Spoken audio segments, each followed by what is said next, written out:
إن الحمد لله نحمده ونستعينه ونستغفره ونعوذ بالله من شرور أنفسنا ومن سيئات أعمالنا من يهده الله فلا مضل له ومن يضلل فلا هادي له وأشهد أن لا إله إلا الله وحده لا شريك له وأشهد أن محمدا عبده ورسوله قال الله تعالى في كتابه الكريم يا أيها الذين آمنوا اتقوا الله حق تقاته ولا تموتن إلا وأنتم مسلمون أما بعد. Kita lanjutkan ayyuhal ikhwah. Itu surat Al-Baqarah masih di ayat 238 239. Allah Ta'ala berfirman, Hafidhu ala salawati was salatil wusta wa qumu lillahi qanitin fa in khiftum farijalan aw rukbana fa idza amintum fadhkurullaha kama 'allamakum ma lam takunu ta'lamun. Jagalah oleh kalian dengan sungguh-sungguh salat 5 waktu, terutama salat wusta, itu salat asar. Dan berdirilah kepada Allah dengan penuh kekhusyuan. Jika kalian takut, ya, artinya dalam keadaan sangat takut, silakan kalian sholat sambil berjalan atau sambil berkendara. Dan apabila kalian aman, maka ingatlah Allah, sebagaimana Allah telah ajarkan kalian apa-apa yang sebelumnya kalian tidak mengetahuinya. Baik, dari ayat ini kita Syekh Utsaimin rahimahullah kita ambil faidah. Al-faidatul ula, faidah yang pertama, wujubul muhafadzati 'ala shalawat. Wajibnya menjaga benar-benar salat 5 waktu, Pak. Karena Allah berfirman hafidhu. Hafidhu artinya jaga. Ya. Dengan benar-benar, dengan memperhatikan apa? Rukunnya, kewajibannya, syarat-syaratnya, waktu-waktunya. Maka berusaha sekuat tenaga kita untuk menjaga apa? Iya, sholat. Jangan diremehkan, akhi. Karena sifat orang munafik itu, ya akhal Islam, mereka itu bermalas-malasan untuk sholat. Sebagaimana Allah berfirman ketika menyifati orang munafik, wa idza qamu ila sholati qamu kusala. Apabila mereka berdiri menuju sholat, mereka berdiri dengan malasnya. Allah juga berfirman, fawailun lil musallin. Celaka buat orang yang sholat. Siapa? Kok ada orang sholat tapi celaka? Alladzina hum an sholatihim sahun. Itu orang-orang yang sahun, lalai dari sholat mereka. Faedah yang kedua, min fawaidil ayatain fadilatu salatil asr. Ayat ini menunjukkan keistimewaan salat asar. Lianna Allah khassaha bidzikri ba'da ta'mim. Kenapa? Karena Allah di sini mengkhususkan salat asar setelah Allah menyebutkan salat 5 waktu. Allah mengatakan hafidhu 'ala shalawati. Kemudian Allah khususkan was salatil wusta. Berarti itu menunjukkan bahwa ini sholat ini hendaknya lebih kamu perhatikan. Berarti itu ada keistimewaan tersendiri, ya. Iya. Nabi SAW bersabda dalam sebuah hadis, man shallal bardain dakhalal jannah. Siapa yang sholat di 2 waktu yang dingin, itu sholat asar dan sholat subuh, ia masuk surga. Iya. Dan juga Nabi SAW bersabda, فَإِنِ اسْتَطَعْتُمْ أَلَّا تُغْلَبُوا عَلَى صَلَاةٍ قَبْلَ طُلُوعِ الشَّمْسِ وَقَبْلَ غُرُوبِهَا فَافْعَلُوا. Ya, jika kalian mampu, kalian tidak lemah untuk melaksanakan sholat sebelum matahari terbit dan sebelum matahari terbenam, lakukan itu, kata Rasulullah SAW. Berarti ada 2 sholat yang sangat penting sekali, Pak. Sholat asar dan sholat apa? Subuh. Iya. Faedah yang ketiga, wa minha wujubul qiyam.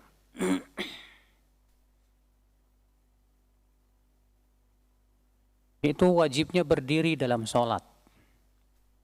Itu sholat sunnah, sholat wajib maaf. Adapun sholat sunnah apakah wajib berdiri, akhi? Jawab tidak. Ya. Kalau ada orang yang sholat sunnah sambil duduk, boleh? Boleh, tapi pahalanya setengah dari pahala orang yang berdiri. Adapun kalau sholat wajib, maka wajib berdiri kecuali kalau tidak mampu.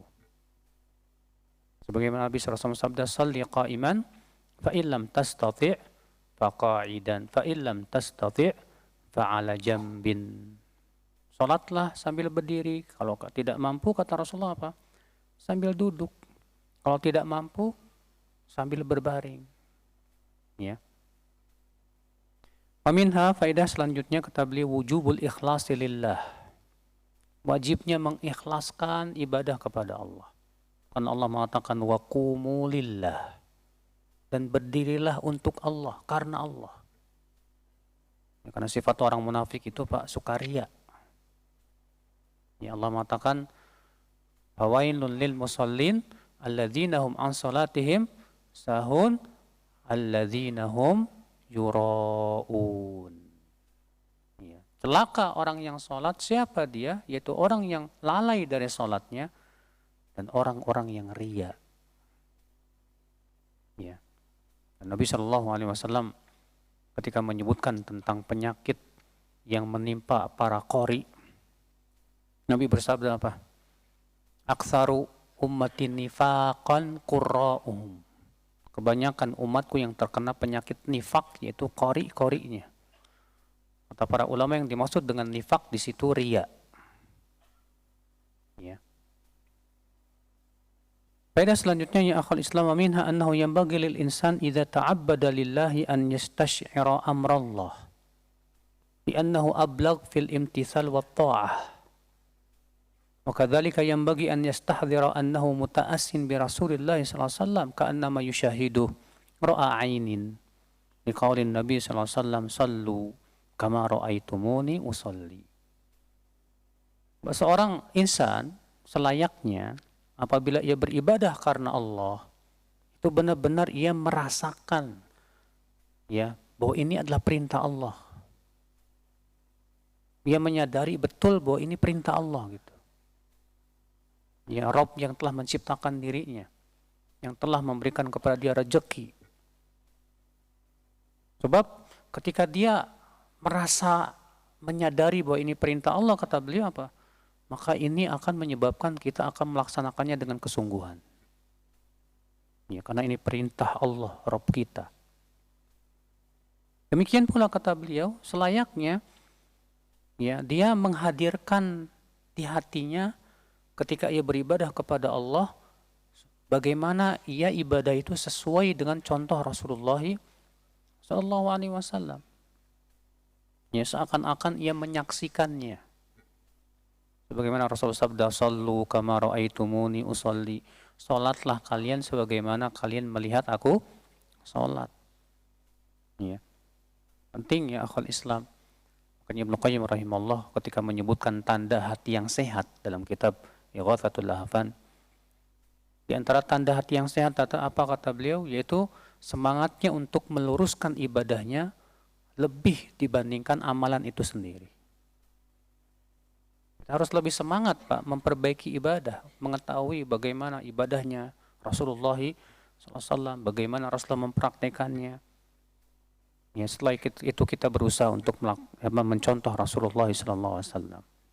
Aminha, faedah selanjutnya kata beliau, al-amru bil qunuti lillahi azza wa jal, wa huwa khusyu'ul qalbi alladhi yadharu minhu sukunul jawarih. Perintah untuk berdiri salat dalam keadaan kunut. Apa sih makna kunut ya? Kunut artinya kata beliau yaitu hati yang khusyuk, yang akan tampak kepada tenangnya anggota tubuh kita. Ya, hati yang khusyuk yang akan tampak kepada apa? Ya, tenangnya dan diamnya anggota tubuh kita saat kita salat ya akhul Islam. Dan memang akhi, untuk khusyuk itu tidak mudah, berat. Ya, Hudzaifah ibnul Yaman mengatakan yang pertama kali Allah cabut dari umat Islam itu khusyuk dalam sholat. Kata beliau, kamu lihat orang-orang sedang sholat, sedikit di antara mereka yang khusyuk. Memang benar, susah. Di awal-awal kita sholat khusyuk, Masya Allah. Di tengah-tengah mulai mikir sana, mikir sini, mikir sana, Masya Allah. Coba siapa di antara kita 2 rakaat aja Pak, dari awal sampai akhir khusyuk terus ada? Wah, enggak. Susah Pak, susah. Ya. Karena pikiran kita ini terkadang banyak bercabang-cabang gitu, dan setan juga memang ada yang namanya setan, namanya siapa? Khinzib. Setan ini memang tugasnya mengingat-ingatkan yang sebelumnya tidak ingat. Ketika kita sholat tiba-tiba ingat, kunci ada di sono gitu kan. Akhirnya mikirin kunci, jadi akhirnya lupa 2 apa 3, 2 apa 3. Ya. Allahul musta'an. Dan tentunya ya akhi, kekhusyuan hati itu muncul dari rasa takut kepada Allah. Makanya khusyuk sholat itu tidak membutuhkan kepada seminar, Pak. Dalam artian bikin seminar khusyuk sholat. Sebetulnya yang dibutuhkan supaya muncul khusyuk itu memunculkan rasa takut kepada Allah. Kalau antum betul-betul takut kepada Allah dan hati kita membesarkan Allah, yakin khusyuk. Tapi kalau hati kita tidak membesarkan Allah, tidak takut kepada Allah, antum ikut seminar sana sini nggak bisa khusyuk. Kan ada yang cerita ke saya, Ustadz saya pernah ikut seminar khusyuk sholat Ustadz. Terus saya perhatikan mentornya dalam sholat, matanya kesana kemari ngelihat. Kok mentornya sendiri nggak khusyuk gitu. Ya akhi ya, kekhusyuan itu mengikuti rasa takut yang ada di dalam apa? Hati. Ya. Aminha faedah selanjutnya, tahrimul kalami fis shalah. Haramnya berbicara dalam sholat. Kenapa? Karena sebab turunnya ayat ini, Pak. Disebutkan bahwa dahulu para sahabat itu dalam sholat sambil ngobrol. Ya, ketika sholat apa? Mereka ngobrol. Maka Allah turunkan firman-Nya, waqumu lillahi qanitin. Ya, fa umiru bisukut wa nuhu anil kalam. Maka mereka pun kemudian diperintahkan untuk diam dan dilarang untuk berbicara. Ya. Aminha faedah selanjutnya ya akhal Islam, kata beliau, wujubul qiyami fis shalah, wajibnya berdiri dalam salat.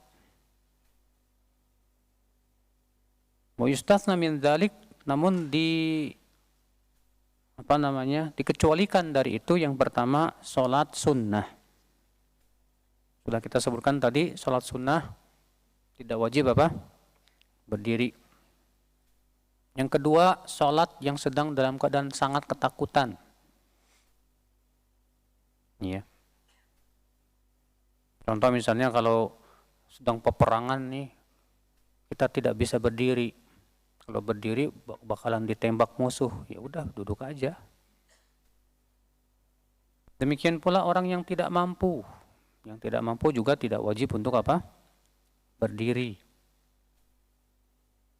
Wa yustatsna aidan al-ma'mum al-qadir al-qiyam idza shalla imamuhu al-ajiz anhu qa'idan min awwali salatihi. Demikian pula kalau imam memulai salat dalam keadaan duduk.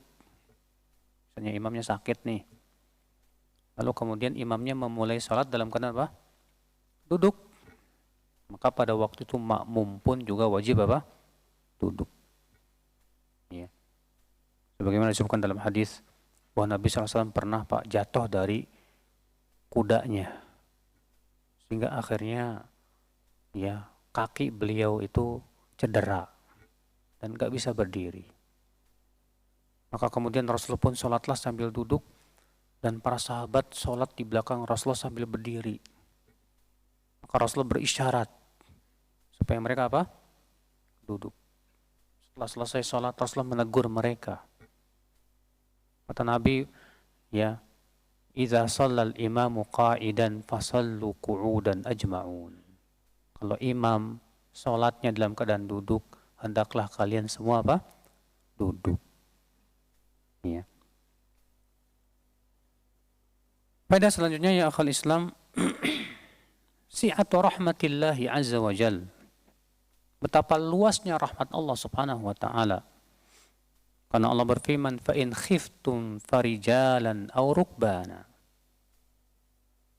Ya Allah mengatakan, jika kalian takut, ketakutan banget, silakan kalian sholat dalam keadaan lari, jalan, atau naik kuda. Ya, cukup 1 rakaat pada waktu itu.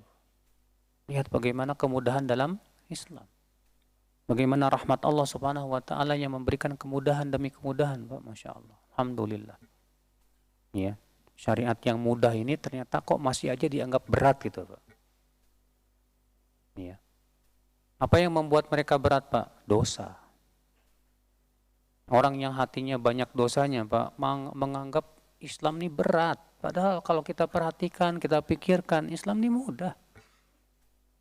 Sholat 5 waktu, mudah. Allah cuma minta antum sholat berdiri, paling 1 kali sholat antum berapa menit sih? Ya, 5 menit, 10 menit. Nggak sampai 1 jam kan? Itu pun cuma 5 waktu. Kalau misalnya 1 sholatnya antum lakukan 10 menit, 10 kali 5 berapa? 50. Dibandingkan 24 jam ya kecil lah. Mudah. Tapi kok ada ya orang yang menganggap susah sholat itu, kayak berat bener. Padahal sebetulnya mudah sekali ya akhwal Islam, azani Allah wa iyyakum. Tapi itulah ya dosa ya. Dosa yang menyebabkan hati kita berat untuk menaati Allah Subhanahu wa taala. Amin. Faedah selanjutnya. Jawazul harakatil katsirah fi sholati lidh-dharurah. Bolehnya banyak bergerak dalam sholat kalau keadaannya darurat. Kalau keadaannya tidak darurat, itu bisa membatalkan sholat. Tapi kalau darurat nggak masalah. Karena Allah mengatakan فَإِنْ خِفْتُمْ فَرِجَالًا. Jika kalian merasa takut sekali, silakan kalian sholat sambil jalan. Yang mana jalan itu kan pasti geraknya banyak, Pak. Tapi itu dibolehkan dalam syariat. Kenapa? Keadaannya darurat. Dan kaidah usul fikih mengatakan apa? Ad-darurah tubihul mahdzurat. Sesuatu yang darurat membolehkan perkara yang terlarang. Ya. Aminha faedah selanjutnya kata beliau, jawazus shalah ala rahilah fi halil khauf. Bolehnya sholat wajib di atas kendaraan saat takut. Saat apa? Takut. Karena Allah mengatakan di situ, فَإِنْ خِفْتُمْ فَرِجَالًا أَوْ رُكْبَانًا. Jika kalian takut banget, silakan sholat dalam keadaan berjalan atau berkendara. Amma fi halil amni fala tajuzu sholatu ala rahila ila nafilah. Adapun kalau keadaannya aman, maka tidak boleh melaksanakan sholat 5 waktu di atas kendaraan. Yang boleh hanya sholat apa? Sunnah. Ya. Dan yang ikut kajian Sahih Bukhari tadi pagi, ya, kita sudah membahas hadisnya. Bahwa Nabi Shallallahu Alaihi Wasallam adalah kebiasaan beliau sholat di atas kendaraan. Ya. Dan beliau mengikuti kemana saja arah kendaraan itu menghadap. Dan apabila beliau hendak sholat wajib, maka beliau turun dan beliau pun sholat di atas tanah dan menghadap kiblat. Ya. Jadi kalau untuk sholat wajib, Pak, pada asalnya tidak boleh di mana? Di atas kendaraan. Kecuali kalau memang nggak bisa turun. Contoh misalnya di atas pesawat, nggak mungkin tuh bilang ke pilot, Pak turun dulu Pak. Ya mau sholat nggak mungkin kan? Ya gimana lagi? Terpaksa, darurat namanya. Atau di atas kapal laut misalnya nggak bisa turun juga. Ya. Adapun kalau masih bisa turun, wajib turun.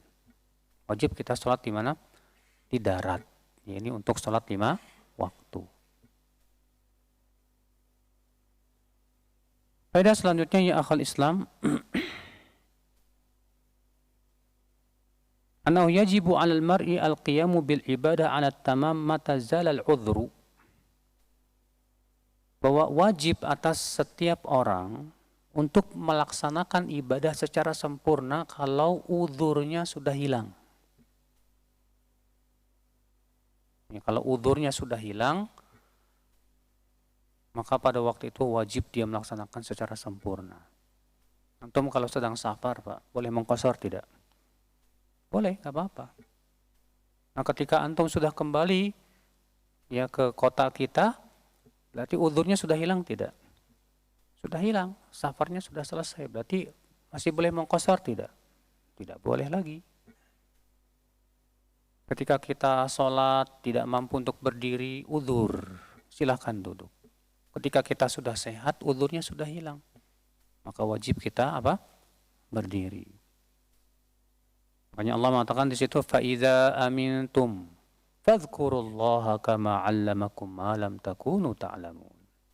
Apabila kalian aman, maka ingatlah Allah, sholatlah sebagaimana yang Allah ajarkan kepada kalian yang sebelumnya kalian tidak tahu. Faedah yang selanjutnya ya akhal Islam, kata beliau, anna sholata minadz dzikr. Salat itu termasuk zikir. Allah mengatakan fadhkurullah fa idza amintum, kalau kalian aman fadhkurullah, berzikirlah kepada Allah. Maksudnya salat. Ya. Maksudnya salat.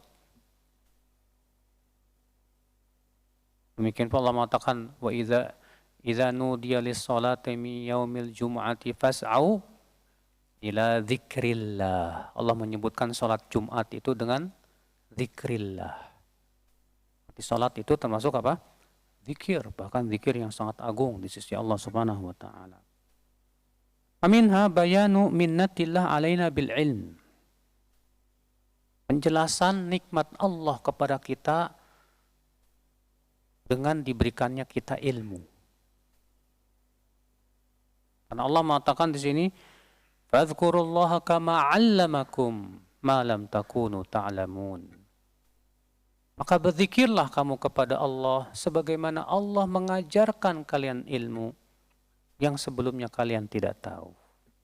Di sini Allah mengingatkan tentang kenikmatan yang besar sekali yang Allah berikan kepada kita semua. Apa itu?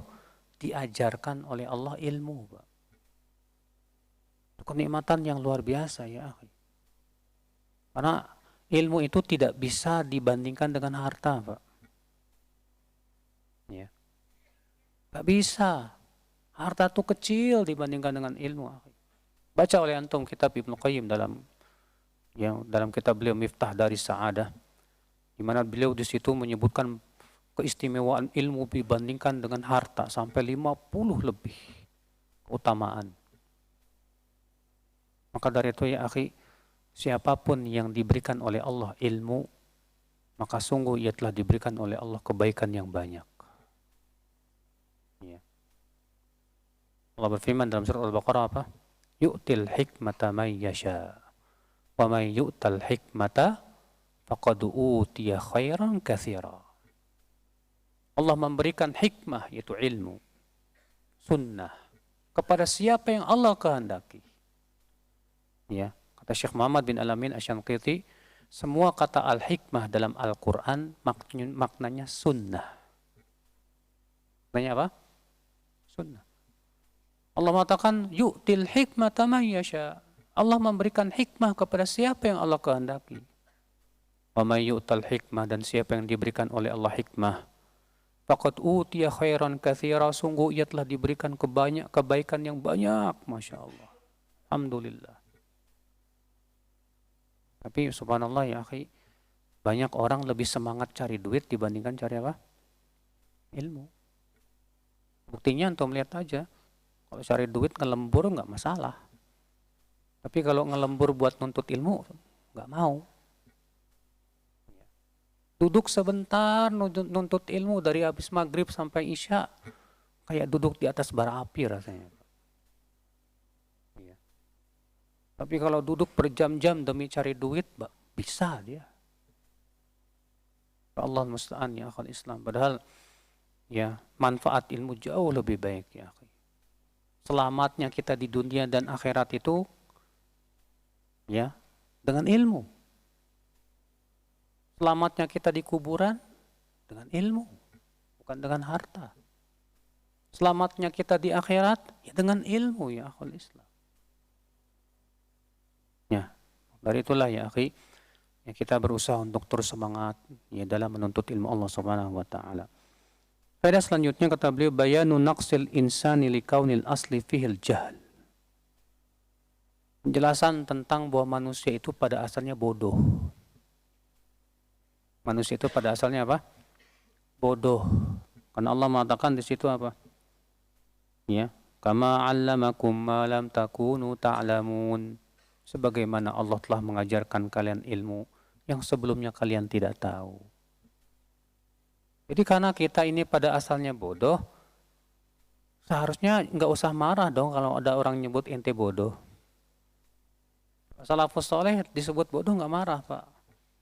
Kenapa? Karena memang yang kita tidak ketahui itu lebih banyak daripada yang kita ketahui. Allah mengatakan wa ma utitum minal ilmi illa qalila. Kalian tidaklah diberikan ilmu kecuali sedikit. Sedikit ilmu kita ini. Dibandingkan dengan apa yang kita tidak tahu banyak. Iya.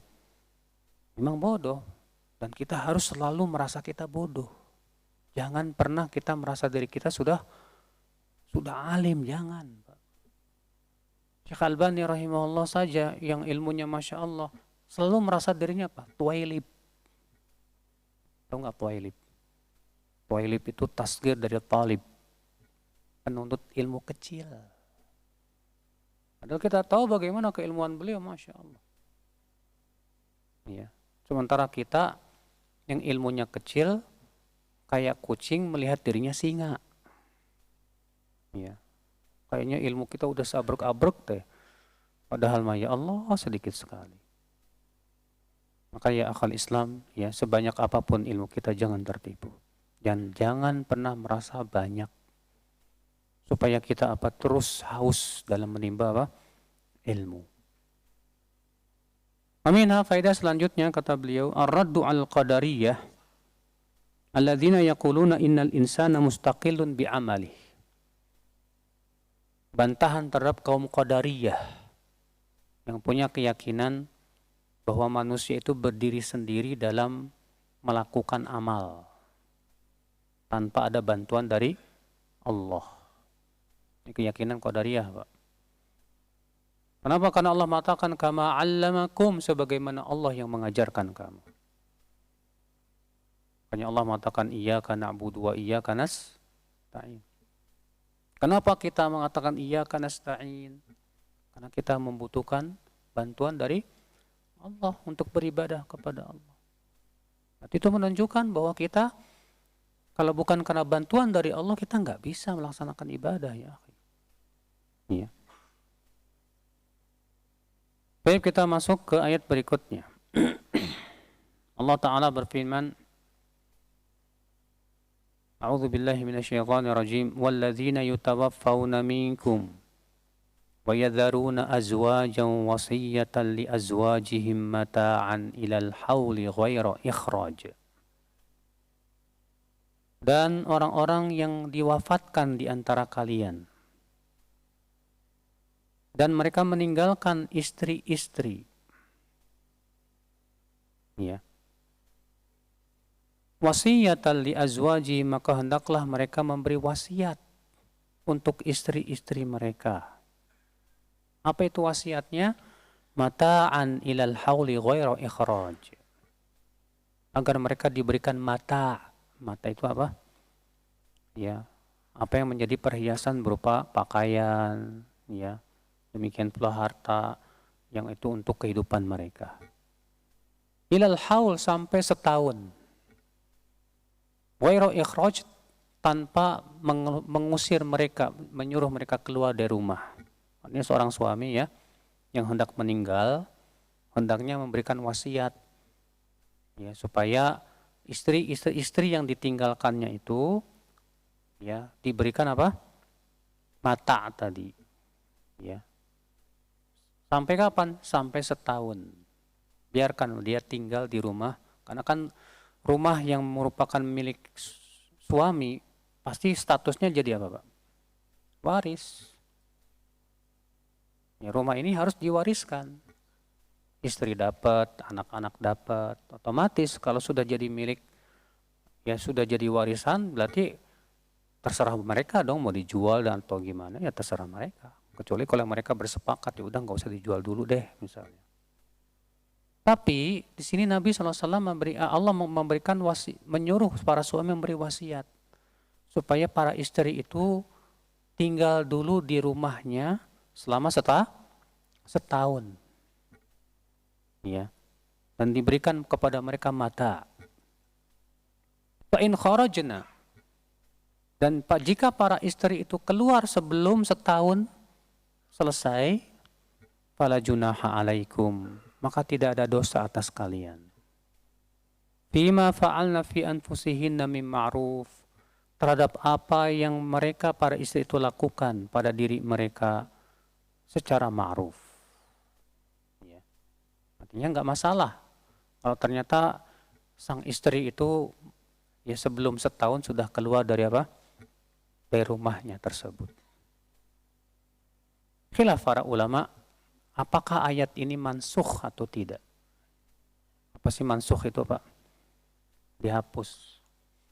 Sebagian ulama mengatakan ayat ini dihapus oleh ayat sebelumnya. Yang Allah mengatakan, walladzina yutawaffawna minkum wa yadharuna azwajan yatarabbasna bi anfusihinna arba'ata ashhurin wa ashra. Dan orang-orang yang wafat di antara kalian dan meninggalkan istri-istri, maka hendaklah para istri itu menunggu sampai 4 bulan 10 hari. Kata mereka, ya ayat ini memansuh ayat ini yang sedang kita baca ini. Ini pendapat yang pertama. Pendapat yang kedua mengatakan apa? Tidak. Kata mereka karena dua ayat ini beda perintah. Kalau ayat yang pertama tadi, walladzina yatawaffawna minkum wa yadharuna azwajan yatarabbasna bi anfusihinna thalathata quru, ini perintah untuk para istri dalam rangka beriddah. Itu bahwasanya iddah mereka adalah 4 bulan 10 hari. Sedangkan ayat ini yang sedang kita bahas ini perintah untuk para suami, di mana ketika mereka hendak meninggal, mereka berwasiat agar ya istrinya tersebut diberikan apa? Mata, dan boleh tinggal di rumahnya selama setahun untuk menjaga ya perasaan mereka. Baru setelah itu, setelah selesai setahun, baru kemudian apa? Keluar ya, dari rumahnya. Ya. Allahu alam, mana yang rajih ana nggak tahu. Karena Syekh Albani juga Syekh Utsaimin di sini tidak memberikan tarjih. Ya. Walaupun seperti Ibnu Katsir dan yang lainnya merajihkan pendapat yang pertama, bahwasanya ini apa? Mansukh, sudah dihapus. Ya. Baik ya akhi, dari ayat ini kata Syekh Utsaimin diambil faidah anna zaujah, faedah yang pertama, anna zaujah tabqa zaujiyatuha hatta ba'dal maut. Bahwa istri ya statusnya tetap istri walaupun suaminya sudah meninggal.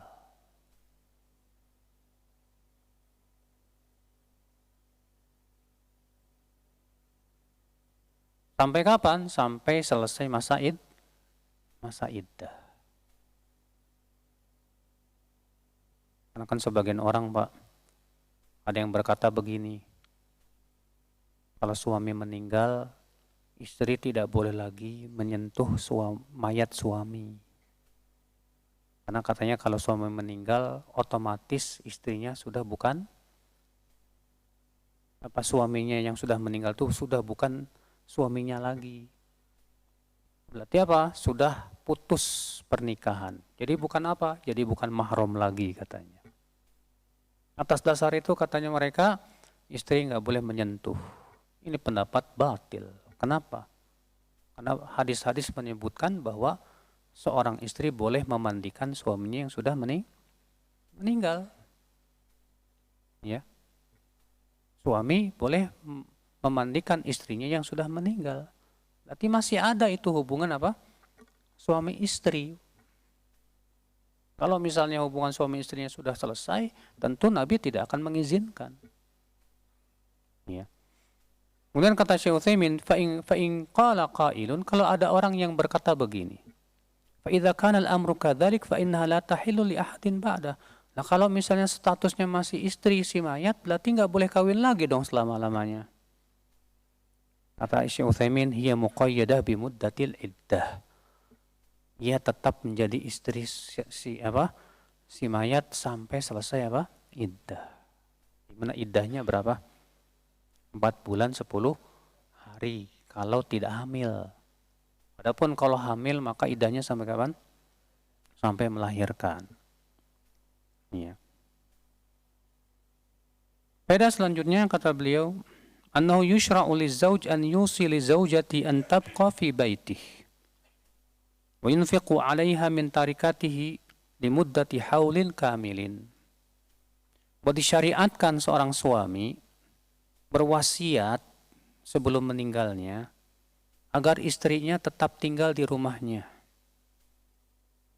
dan agar istrinya diberikan infak dari harta yang ditinggalkan tersebut selama setahun sempurna. Ya. Namun sudah kita sebutkan Pak tadi khilaf para ulama apakah ayat ini sudah dimansukh atau belum. Ya.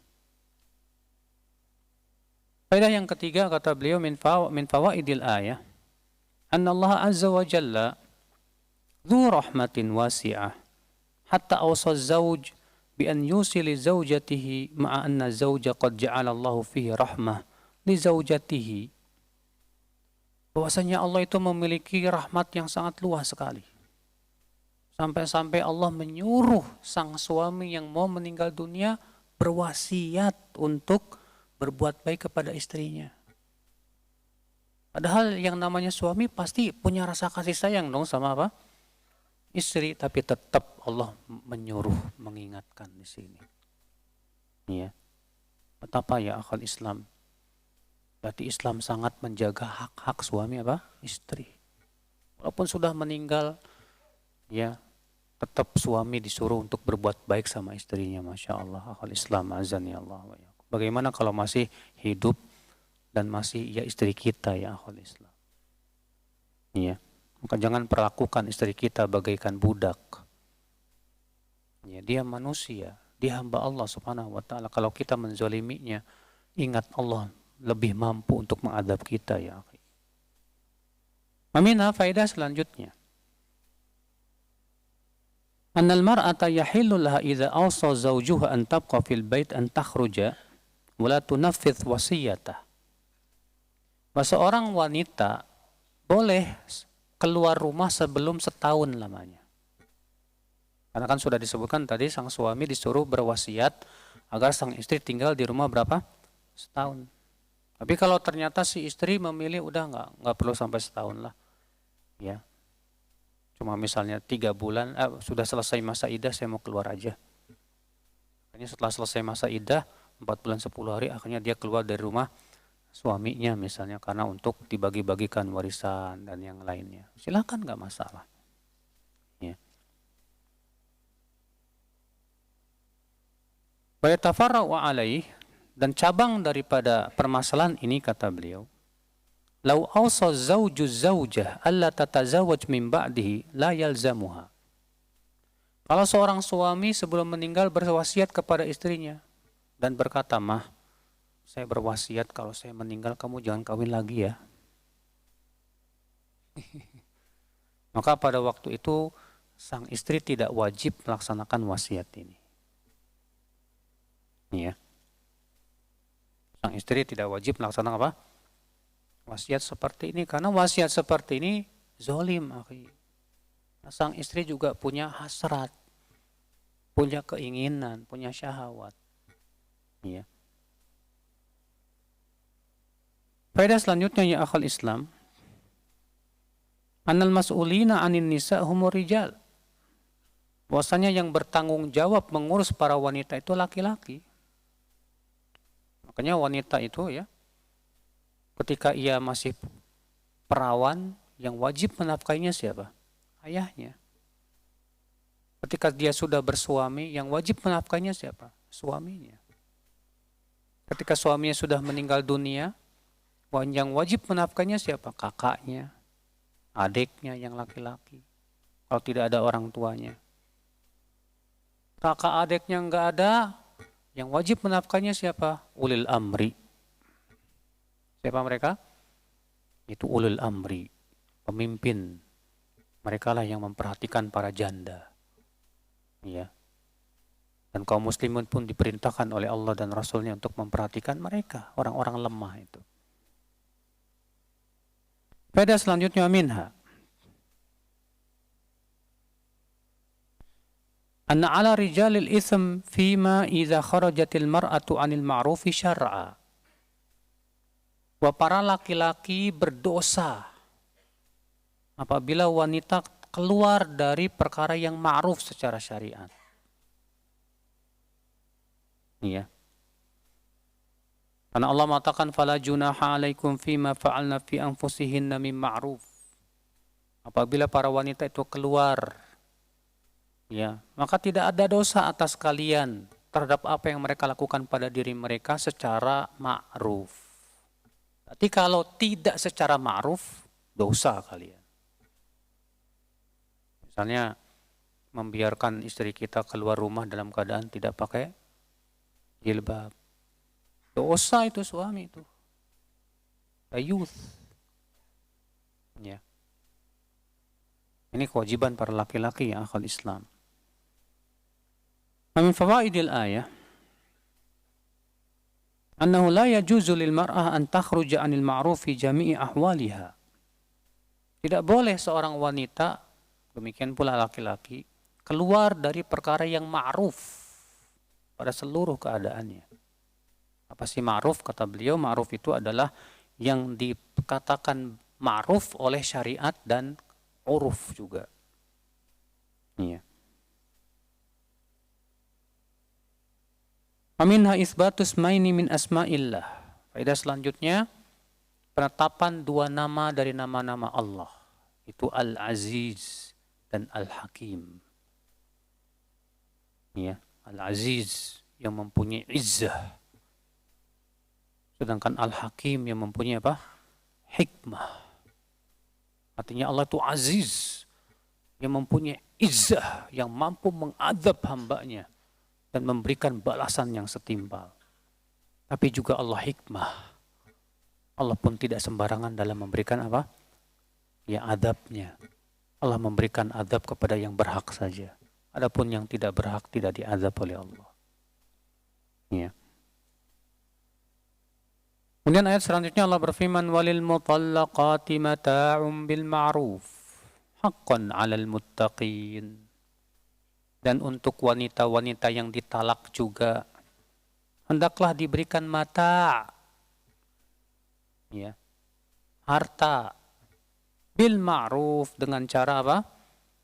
Ma'ruf, ya, haqqan 'alal muttaqin, sebagai kewajiban atas orang-orang yang bertakwa.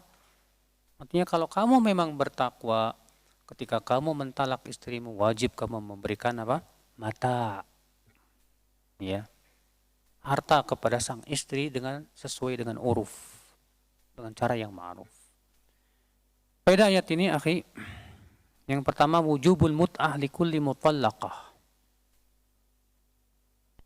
Wajibnya memberikan mut'ah. Apa sih mut'ah di sini? Bukan nikah mut'ah ya. Ya, mut'ah di sini apa? Berupa harta.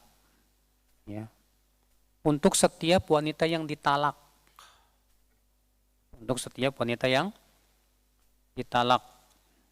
Karena Allah mengatakan walil mutallaqati, dan untuk wanita-wanita yang ditalak mata'um bil ma'ruf, hendaklah diberikan mata, harta dengan cara yang ma'ruf. Wa yustatsna min dzalik, namun dikecualikan dari ini dua. Dikecualikan dari ini apa? Dua. Yang pertama, man tulliqat qabla ad-dukhul wa qad furidha lahal mahar. Wanita yang ditalak tapi belum disetubuhi, belum didukhuli. Sementara sudah ditentukan maharnya, sebagian sudah lewat. Ya. Maka pada waktu itu si wanita seperti ini mendapatkan separuh mahar. Separuh apa? Mahar, sebagaimana Allah mengatakan dalam ayat sebelumnya yang pernah kita bahas. Wa in talaqtumuhunna min qabli an tamassuhunna wa qad faradtum lahunna fariidatan fanisfu ma faradtum illa ay ya'funa aw ya'fu alladhi biyadihi 'uqdatun nikah wa an ta'fu aqrabu littaqwa. Apabila kalian mentalak mereka, para istri, sebelum kalian mensetubuhi mereka, sementara kalian sudah menentukan mahar, ya, maka pada waktu itu mereka para istri berhak mendapatkan setengah mahar saja, kecuali kalau si istri memaafkan atau si suami yang memaafkan. Ya, dan kalian wahai para suami memaafkan itu lebih baik. Ini yang pertama nih. Ya. Siapa yang pertama? Wanita yang ditalak sebelum dicampuri, maka pada waktu itu apa? Mendapatkan separuh mahar. Yang kedua, man tulliqat ba'da dukhul falahal mahar. In kana musamman fahuwa ma summi wa illam yakun musamman fa mahrul mithal. Wa ikhtara Syekhul Islam Ibnu Taimiyah rahimahullah anna man tulliqat ba'da dukhul falahal mut'ah ala zawjiha mutlaqan li umumil ayah. Yaitu wanita yang ditalak setelah disetubuhi, maka ia mendapatkan mahar secara sempurna. Ya, wanita yang sudah ditalak dan sudah disetubuhi, maka ia dapat mahar berapa? Sempurna. Sementara Syekhul Islam Taimiyah berpendapat, kata beliau, bahwa wanita yang ditalak setelah dukhul, setelah disetubuhi, tetap dia mendapatkan mut'ah tadi. Ya, selain mahar. Jadi Ibnu Taimiyah pendapatnya, ya, untuk wanita yang ditalak dalam keadaan sudah disetubuhi, berarti dapat dua, Pak. Pertama dapat apa? Mahar secara sempurna. Yang kedua dapat apa? Mut'ah. Apa mut'ah? Harta, ya, dari suami dengan secara ma'ruf. Ya. Faedah selanjutnya ya akhal Islam annahu yanbaghi ta'kidul huquqil lati qad yatahawanun nasu biha. Bahwa selayaknya untuk menegaskan masalah hak-hak yang manusia banyak meremehkannya. Dalam perkara yang manusia banyak meremehkan, hendaknya kita tegaskan. Kalau bisa kita agak keraskan. Karena Allah mengatakan haqqan 'alal muttaqin. Ini sesuatu yang hak atas orang-orang yang bertakwa. Ya. Ya, jangan dianggap remeh nih. Ini perkara yang berhubungan dengan siapa? Istri kalian. Masya Allah ya, betapa Islam itu sangat menghormati wanita, Pak. Sampai-sampai Allah menegaskan masalah ini. Kalau kalian wanita yang ditalak itu harus mendapatkan apa? Mut'ah, mata. Lalu Allah menegaskan bahwa ini hak, berhak, harus dilakukan oleh orang yang bertakwa. Faedah selanjutnya, minha annahu yanbaghi dzikrul awsafil lati tahmilul insan 'alal imtithal fi'lan lil ma'mur wa tarkan lil mahdhur. bahwasanya selayaknya menyebutkan sifat-sifat yang membuat manusia itu melaksanakan perintah dan menjauhi larangan. Itu Allah mengatakan haqqan 'alal muttaqin, sebuah kepastian, keharusan atas orang-orang yang bertakwa. Allah menyebutkan di situ kata-kata takwa. Sifat takwa inilah ya akhwal Islam yang akan membawa seseorang melaksanakan perintah Allah dan menjauhi apa? Larangan. Iya. Aminah faedah selanjutnya i'tibarul urf. Bahwa uruf, apa sih uruf itu, Pak? Hah? Kebiasaan ya, uruf itu kebiasaan atau juga disebut dengan adat istiadat. Walaupun memang ada sedikit perbedaan. Namun secara umum uruf itu mirip dengan adat. Bahwa itu uruf itu bisa dijadikan apa? Hah? Patokan. Boleh. Tapi syaratnya apa, Pak? Ya, para ulama fikih menyebutkan 4 syarat. Bolehnya mengamalkan apa? Uruf. Syarat yang pertama, an yakunal urf muttaridah. Nah, uruf ini sifatnya apa? Tersebar luas dan tetap dan tidak berubah-ubah. Di mana semua masyarakat sudah paham, sudah tahu tentang uruf mereka. Ya.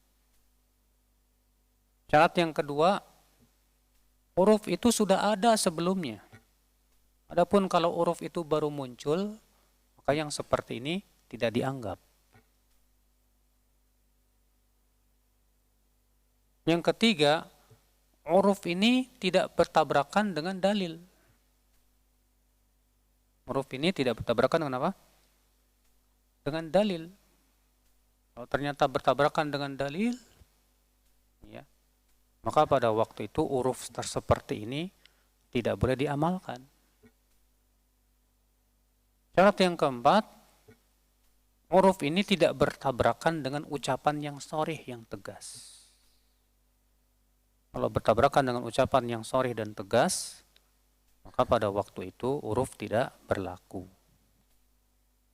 Ya. Aminah faedah selanjutnya ya akhwal Islam, anna taqwa tahmilu ala ta'atillah bi fi'li awamirihi wajtinabi nawahi. Bahwa takwa itulah yang membuat seseorang ya, yang memberikan kekuatan untuk menaati Allah dan menjauhi larangan. Dan Allah mengatakan haqqan 'alal muttaqin. Itu sebuah kepastian untuk orang yang bertakwa, yaitu memberikan mut'ah kepada istri-istri yang ditalak. Ya. Berarti orang yang tidak melakukan ini dia tidak bertakwa. Dia enggak punya takut sama Allah Subhanahu wa taala. Baik, sepertinya sudah masuk Isya. Ya, billahi taufik. Assalamualaikum warahmatullahi wabarakatuh.